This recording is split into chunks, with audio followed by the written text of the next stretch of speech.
kita mendengarkan firman Tuhan, saudaraku, mengenai pelayanan yang berhasil dengan kuasa Tuhan.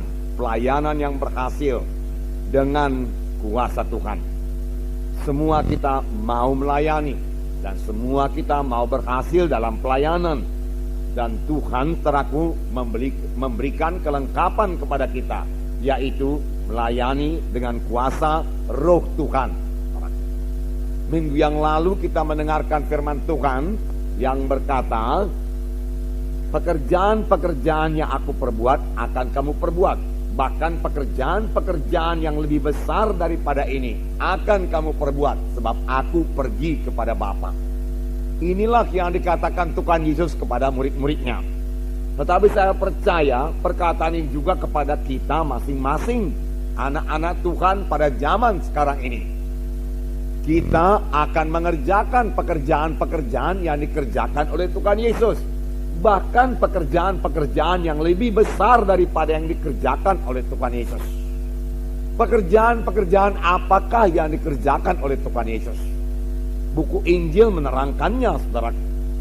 Yesus mengajar, memberitakan firman Tuhan. Tetapi ahli-ahli Taurat mengatakan lain sekali pengajaran Tuhan Yesus. Karena Tuhan Yesus mengajar bukan seperti pengajar-pengajar ahli-ahli Taurat, tetapi Tuhan Yesus mengajar dengan kuasa.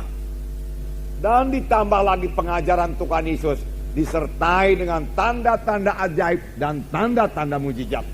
Orang buta melihat, orang kusta disembuhkan, orang tuli mendengar, saudaraku, orang lumpuh berjalan. Inilah pekerjaan-pekerjaan yang dilaksanakan oleh Tuhan Yesus. Dan orang berbondong-bondong mengikuti Tuhan Yesus. Kemana saja Tuhan berangkat mengabarkan Injil, orang berbondong-bondong mengikuti Tuhan Yesus. Inilah macamnya pelayanan yang dikerjakan oleh Tuhan Yesus. Dan Tuhan Yesus sendiri berkata, pekerjaan-pekerjaan yang aku kerjakan ini akan kamu kerjakan. Bahkan pekerjaan yang lebih besar lagi daripada ini akan kamu kerjakan. Sebab aku pergi kepada Bapa. Saya yakin, saudaraku, maksud Tuhan Yesus, walaupun aku pergi kepada Bapa, aku mau pekerjaan-pekerjaan seperti ini tidak berhenti. Dan karena aku pergi kepada Bapa, kamulah yang melaksanakannya.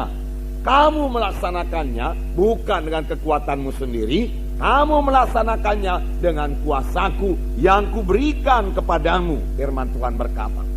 Itu sebabnya, saudaraku, Tuhan Yesus berkata kepada murid-muridnya sebelum dia naik ke sorga, tunggulah di Yerusalem sampai kamu dilengkapi dengan kuasa dari mati. Karena Yohanes membaptis kamu dengan air, tetapi tidak lama lagi kamu akan dibaptis dengan Roh Kudus. Murid-murid tidak mengerti apa itu maksudnya baptis Roh Kudus. Dan mereka bertanya dengan pertanyaan teraku yang berasal daripada cara berpikir manusiawi. Tuhan, pada masa ini kan Engkau membangunkan kembali kerajaan bagi Bani Israel? Tuhan Yesus menjawab, bukan itu yang kumaksudkan. Bahkan engkau tidak perlu mengetahui masa dan ketikanya yang hanya diketahui Bapa di sorga. Tetapi kamu akan beroleh kuasa kelak. Kamu akan beroleh kuasa kelak apabila Roh Kudus turun ke atas kamu. Dan kamu akan menjadi saksi bagiku di Yerusalem, Yudea, Samaria, hingga sampai ke ujung bumi. Kamu akan beroleh kuasa. Tuhan mengendaki orang Kristen ini beroleh kuasa. Tuhan mengendaki orang Kristen ini lain dari yang lain, saudaraku. Tuhan memberikan kuasa kepada kita. Kuasa apakah ini, saudaraku? Yaitu kuasa Tuhan, kuasa Roh Kudus, saudaraku. Walaupun murid-murid Tuhan Yesus sudah 3,5 tahun lamanya diajari oleh Tuhan Yesus, Tuhan Yesus masih mengatakan kepada murid-murid ini, kamu perlu kuasa. Oleh sebab itu kamu jangan berangkat dulu menginjil. Kamu harus menginjil dengan kuasa. Kamu harus melayani dengan kuasa aku. Kamu harus kuurapi lebih dahulu dengan kuasa Roh Kudus. Barulah kamu jadi saksiku di Yerusalem, Yudea, Samaria, sehingga sampai ke ujung dunia ini. Saudaraku, kuasa Roh Kudus ini, kuasa Tuhan ini sudah tersedia bagi kita semuanya, saudaraku. Kita semua bisa melayani dengan dengan kuasa Tuhan. Dan ini memang kehendak Tuhan. Karena kalau kita melayani bukan dengan kuasa Tuhan, kita tidak akan berhasil. Minggu yang lalu kita dengarkan firman Tuhan, bahwasanya kuasa Tuhan ini tidak bisa digantikan dengan kuasa apapun juga. Kuasa Roh Kudus tidak bisa diganti dengan kuasa apapun juga, dengan metode apapun juga. Saudaraku, tidak bisa mengambil tempat kuasa Roh Kudus ini, saudaraku. Dan kalau kita melayani dengan kuasa Roh Kudus, kita akan beroleh hasil yang sama seperti yang diperoleh oleh Tuhan Yesus, seperti yang diperoleh oleh murid-murid, seperti yang dipunyai oleh sidang pertama, yang melayani dengan kuasa Roh Kudus. Hasilnya juga luar biasa. Kita akan membaca Kisah Rasul pasal 4, bagaimana sidang pertama yang berhasil melayani, dan mereka melayani dengan kuasa Tuhan. Kisah Rasul pasal 4 ayat 1 sampai 21. Mari kita membaca bersama-sama. Di sini kita melihat, saudaraku, pelayanan Petrus dan Yohanes dengan kuasa Tuhan, sehingga 5.000 orang bertobat, saudaraku. Dan ini menyebabkan, saudaraku, imam-imam besar, ahli-ahli Taurat, tua-tua orang Yahudi, saudaraku, marah semuanya dan melarang Petrus dan Yohanes untuk mengabarkan Injil. Tetapi dan Yohanes berkata, tidak mungkin bagi kami untuk berhenti mengabarkan Injil. Petrus dan Yohanes menang menghadapi tantangan-tantangan itu semua. Kita melihat pelayanannya yang berkuasa, pelayanan Petrus dan Yohanes yang berkuasa, karena diurapi oleh Roh Kudus.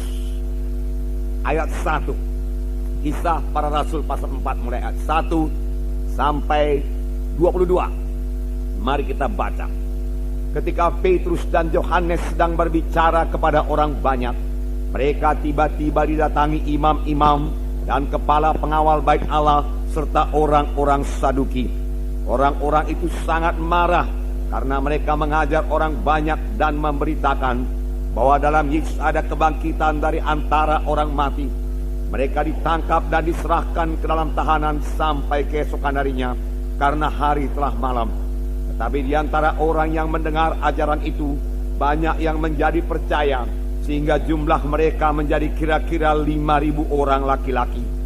Pada keesokan harinya pemimpin-pemimpin Yahudi, serta tua-tua dan ahli-ahli Taurat mengadakan sidang di Yerusalem, dengan imam besar Hanas dan Kayafas, Yohanes dan Alexander, dan semua orang lain yang termasuk keturunan imam besar.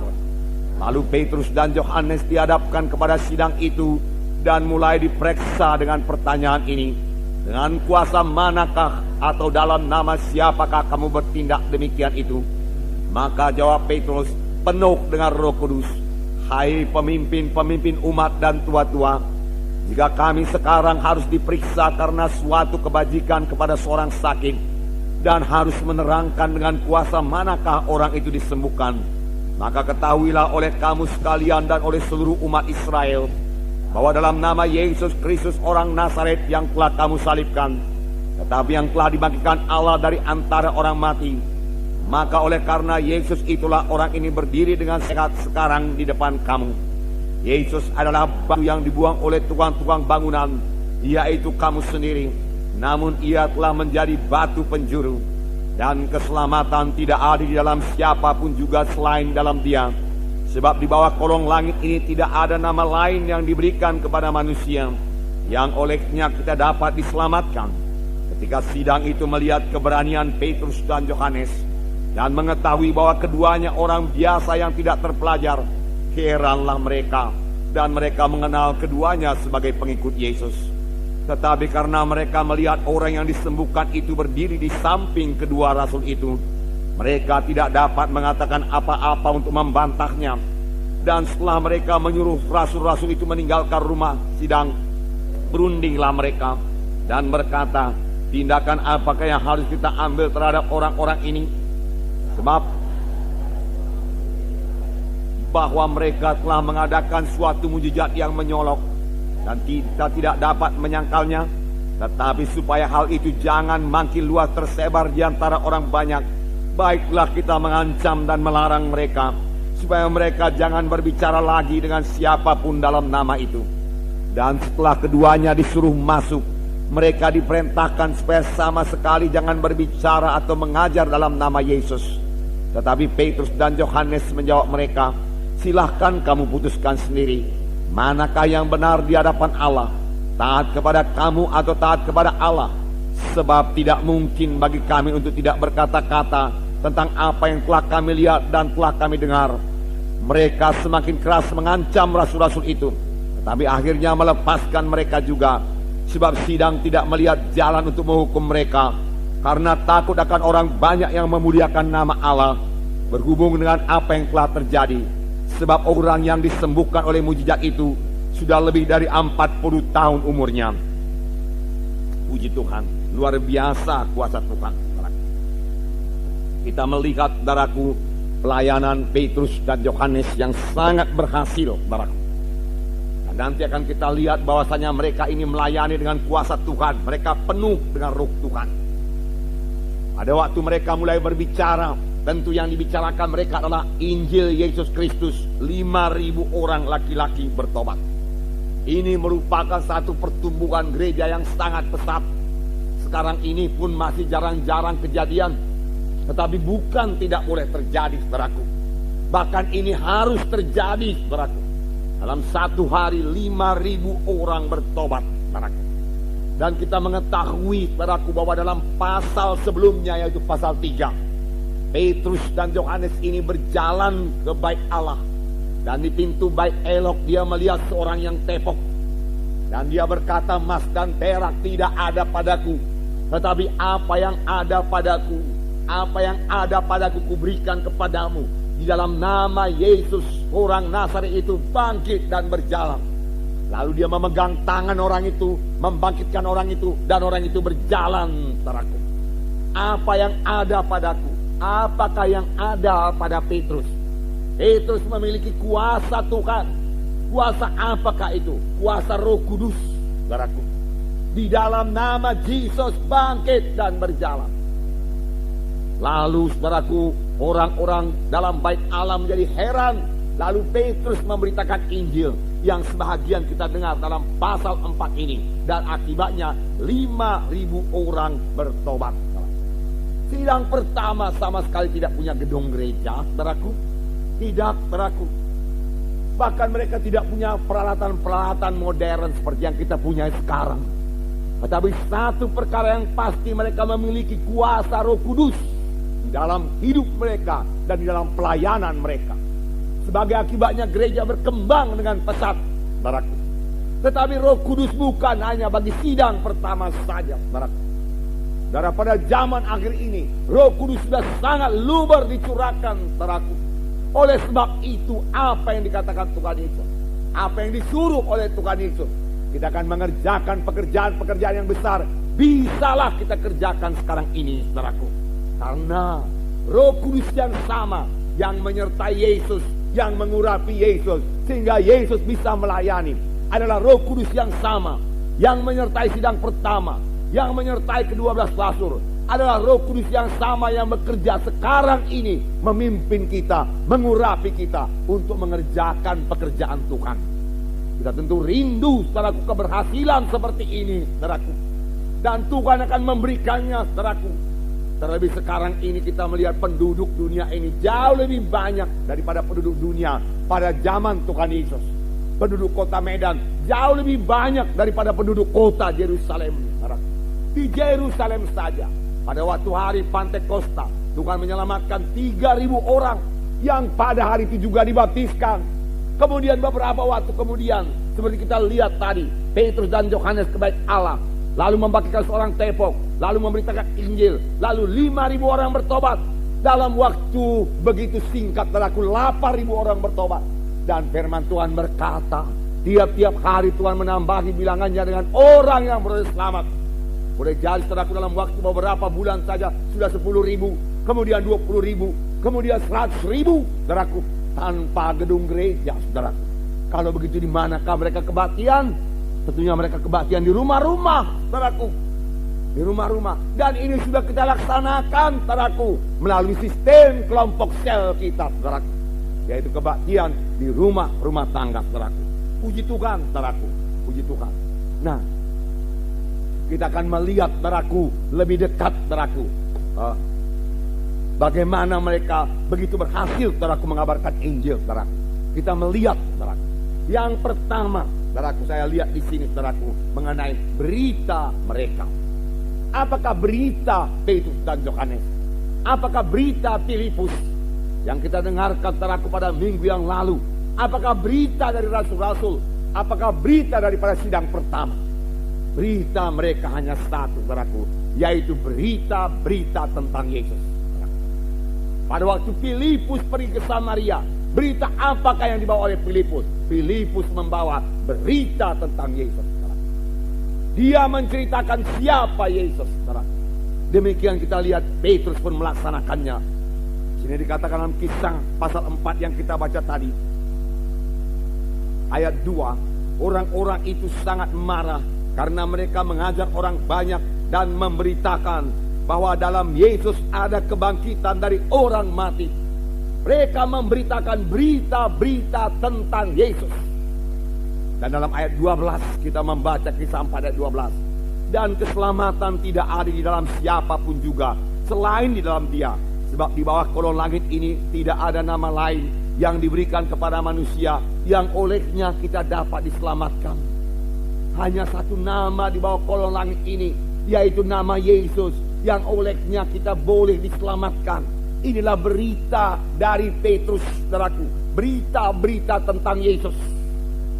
Pada waktu Tuhan Yesus masih melayani di bumi ini, banyak orang disembuhkan.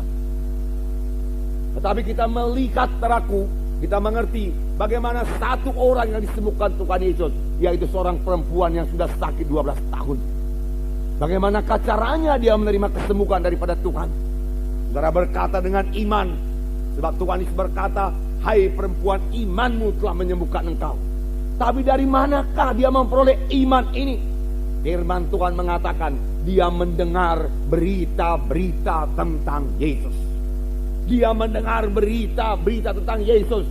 Lalu dia mengerti bahwasanya Yesus berkuasa menyembuhkannya. Bahwasanya Yesus mau menyembuhkannya. Dari mana dia mengerti? Karena dia mendengar berita-berita tentang Yesus. Nah, kalau kita sudah mengerti berita-berita tentang Yesus, maka berita-berita itu menambahi iman kita, menumbuhkan iman kita. Kalau kita tidak mengerti, saudaraku, iman kita tidak tumbuh. Demikian jadi kepada perempuan yang sakit 12 tahun ini. Setelah dia mendengar berita-berita tentang Yesus, imannya tumbuh. Dan dia berkata, oh, tidak perlu aku mati. Tidak, aku bisa hidup. Aku akan menjumpai Yesus. Dan kalau ku jamah saja jubahnya, aku akan sembuh. Dan dia berusaha, dia bertindak, saudaraku, untuk bertemu dengan Yesus, saudaraku. Dan Tuhan Yesus tidak mempermalukan dia.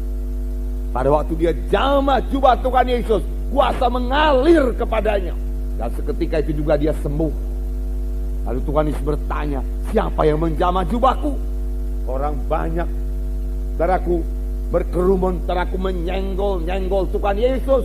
Lalu murid-muridnya berkata kepada Yesus, Tuhan, kau masih bertanya lagi siapa yang menyenggol engkau, menjamah engkau? Begini banyak orang di sini, Tuhan, banyak yang menyenggol engkau.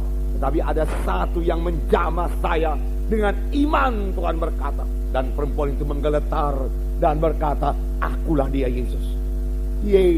Yesus tidak marah. Yesus berkata, hai anakku, imanmu telah menyembuhkan engkau. Hai anakku, imanmu telah menyembuhkan engkau.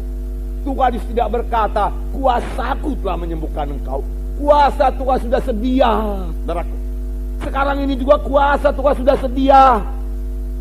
Kesembuhan sudah sedia, saudaraku. Saudara hanya perlu menerimanya dengan iman. Itu sebabnya saudara perlu mendengar berita-berita tentang Yesus. Itu sebabnya kita perlu mendengar firman Tuhan yang benar dan berkuasa. Sebab dari firman Tuhan yang benar itu, kita lalu mengerti kehendak Tuhan. Kalau kita sudah mengerti kehendak Tuhan, itulah yang menumbuhkan iman kita. Dan dengan iman kita boleh menerima apa saja yang dijanjikan Tuhan. Saudara percaya, lalu praktekkan iman saudara. Bagaimana mempraktekkan iman? Oh saudaraku, hidup dalam iman adalah hidup yang sangat sukacita, saudaraku. Karena kita akan menerima kuasa Tuhan dalam hidup kita. Kita akan mengalami mujizat Tuhan. Kita akan mengalami kesembuhan daripada Tuhan. Kita akan mengalami jawaban doa. Karena Tuhan yang kita sembah itu hidup. Dan Tuhan menjawab doa kita. Bagaimanakah hidup dalam iman ini, saudaraku? Yaitu hidup yang penuh sukacita, penuh kemenangan, saudaraku. Dan firman Tuhan berkata, tanpa iman mustahil. Kalau kamu tidak punya iman, mustahil kamu menerima sesuatu daripada aku, Tuhan berkata. Jadi kita harus punya iman. Kalau saudara mau punya iman, saudaraku, dengarlah firman Tuhan, belajarlah firman Tuhan, terimalah pengertian yang benar daripada firman Tuhan, saudaraku. Lalu saudara punya iman. Dan saudara kemudian mempraktekkan iman. Bagaimana mempraktekkan iman? Ucapkan, saudaraku. Akui firman Tuhan itu bagi saudara. Kalau firman Tuhan berkata, oleh bilur Yesus kamu sudah sembuh, katakan, oleh bilur Yesus saya sudah sembuh. Iman mesti diucapkan, saudaraku. Iman tidak bekerja kalau tidak ada ucapan, saudaraku. Banyak orang berkata cukup percaya dalam hati saja. Keselamatan pun, saudara, kalau tidak diakui, tidak diucapkan, tidak akan teguh. Kita tidak akan pernah merasa pasti akan keselamatan kita kalau kita tidak mengaku dengan mulut Yesus itu Tuhan, juru selamat kita yang telah mati, bangkit dari kematian, hidup. Ku terima engkau sebagai Tuhan dan juru selamatku. Yesus juru selamatku. Kita ucapkan, saudaraku. Lalu kita mulai merasa pasti bahwasanya kita sudah selamat. Demikian iman perlu ucapan. Oleh sebab itu anak-anak Tuhan perlu mengucapkan janji-janji Tuhan. Apalagi janji-janji Tuhan, saudaraku, yang dia minta supaya digenapkan Tuhan dalam hidupnya. Ucapkan lebih dahulu. Oleh bilur Yesus aku sudah sembuh. Kutuk dosa sudah diangkat daripadaku. Berkat Abraham jadi milikku. Tuhan menjaga, saudaraku. Dalam buku Yeremia dikatakan, aku menjaga firmanku supaya ku genapkan kepada anak-anakku. Aku menjaga supaya firmanku genap kepada anak-anakku yang beriman, yang percaya, saudaraku. Nah, tetapi tidak cukup hanya diucapkan saja. Iman juga perlu ditindakkan. Tindakan iman, saudaraku, sama sebagaimana perempuan itu yang sakit 12 tahun. Kalau perempuan yang sakit 12 tahun itu hanya berkata, aku percaya kalau aku jamah jubah Yesus aku akan sembuh. Aku percaya kalau aku jamah jubah Yesus aku akan sembuh. Karena dia memang penyembuh ilahi. Dia Jehovah Rafa. Oleh bilur-bilur Yesus saya sudah sembuh. Haleluya Tuhan, haleluya. Tetapi dia tidak bertindak untuk datang kepada Yesus, saudaraku. Dia tidak akan sembuh. Tetapi saudaraku, firman Tuhan mengatakan dia bertindak. Dia datang kepada Yesus dan dia jamah jubah Tuhan Yesus. Pada waktu itulah, saudaraku, kesembuhan mengalir. Pada waktu kapan? Pada waktu dia bertindak. Pada waktu saudara bertindak, saudaraku, seolah-olah saudara sudah sembuh. Saudara bangkit daripada tempat tidur, mempersiapkan diri saudara berangkat kebaktian, atau apakah itu kebaktian doa kita, doa syafaat, atau SKS, atau kebaktian minggu, saudaraku. Kerap kali pada waktu itulah kuasa Tuhan mengalir menyembuhkan kita, saudaraku. Beberapa kali saya bangkit dari tempat tidur dalam keadaan lemah, saudaraku. Tapi saya tahu saya tidak akan dipermalukan Tuhan. Saya bangkit, saudaraku. Kadang-kadang di tengah jalan menuju tempat kebaktian saya sembuh, saudaraku. Kadang-kadang di tengah jalan belum sembuh, saudaraku. Kadang-kadang sampai di gereja pun belum sembuh. Tetapi pada waktu saya naik ke podium, saudaraku, untuk memberitakan Injil, itu sudah disembuhkan Tuhan, saudaraku. Saudara, tapi saya tetap percaya. Setelah percaya, bertindak, saudaraku, bertindak. Lalu kita hidup dalam iman. Itu satu hidup yang indah. Dan Tuhan tidak akan pernah mengecewakan kita. Haleluya, saudara. Nah, puji Tuhan, saudaraku, puji Tuhan. Saudaraku yang kasih dalam nama Yesus. Yesus mau, saudaraku, menyembuhkan kita. Yesus suka kita sehat, saudaraku. Yesus memiliki cukup kuasa untuk menyembuhkan kita. Bahkan kesembuhan sudah sedia. Seorang yang sakit kusta, datang kepada Yesus berseru, "Oh Yesus, anak Daud, jikalau engkau mau, engkau sanggup menyembuhkan aku. Cukup kuasa-Mu Tuhan untuk menyembuhkan aku. Tapi maukah engkau Tuhan menyembuhkan aku yang sakit kusta ini? Maukah engkau menyembuhkan aku orang berdosa ini?" Firman Tuhan mengatakan, pada waktu kita masih hidup dalam dosa pun, Tuhan sudah mengasihi kita. Tuhan mengasihi orang kusta itu pada waktu dia hidup dalam dosa. Oleh sebab itu saya pikir-pikir, saudaraku, kalau dulu pun pada waktu saya ini masih hidup dalam dosa, yang berarti berontak kepada Tuhan, melawan Tuhan, Tuhan sudah mengasihi saya. Apalagi sekarang saya sudah bertobat, sudah jadi anak-anak Tuhan, Tuhan tentu lebih lagi mengasihi kita. Amin, saudara. Bahkan Tuhan mempunyai maksud yang indah dalam hidup kita. Yesus segera menjawab, saudaraku, kepada orang yang sakit kusta itu, "Aku mau, anakku." Dan Tuhan bukan hanya sekedar mengucapkan perkataan saja, dia mengulurkan tangannya dengan kasih. Dan firman Tuhan berkata, ketika Yesus mendengar orang kusta itu, hatinya tergerak oleh belas kasihan. Inilah dia akibat dosa. Manusia ini menjadi rusak. Tapi Yesus datang untuk merusakkan pekerjaan-pekerjaan setan. Oleh sebab itu hati Yesus tergerak oleh belas kasihan. Inilah jiwa-jiwa anak Abraham, keturunan Abraham, yang dikuasai dosa, dikuasai kutuk dosa. Aku datang menyembuhkannya. Dan sampai sekarang Yesus belum berubah. Dia mengulurkan tangannya dan dia menyembuhkan orang yang sakit kusta itu. Puji Tuhan. Apakah Yesus sudah berhenti melayani seperti ini, saudaraku? Tidak, saudaraku. Firman Tuhan berkata, adapun Yesus Kristus tidak berubah, baik hari ini, kemarin, sampai selama-lamanya. Sampai selama-lamanya. Hari ini dia tidak berubah, saudaraku. Saudara boleh menerima kesembuhan. Percayai kesembuhan saudara. Jangan bergantung pada perasaan saudara. Yesus tabib, Yesus Jehovah Rafa. Saudaraku, sebenarnya pun di dalam keselamatan sudah termasuk kesembuhan tubuh. Di dalam penebusan, pada waktu Tuhan Yesus disalib, di kayu salib, di Golgota, saudaraku, saudara, bukankah dia dicambuk lebih dahulu sehingga berbilur-bilur semua punggung Yesus? Dan firman Tuhan berkata, oleh bilur-bilurnya kamu sudah sembuh. Sudah sembuh. Past tense, saudaraku. Kamu telah sembuh. Lalu kemudian Tuhan Yesus, saudaraku, diberi mahkota duri, dibawa ke kayu salib di Golgota, kemudian tangan dan kaki dipaku, lalu dia mati di kayu salib, darahnya tercurah, saudaraku. Dan Tuhan Yesus berkata, sudah genap.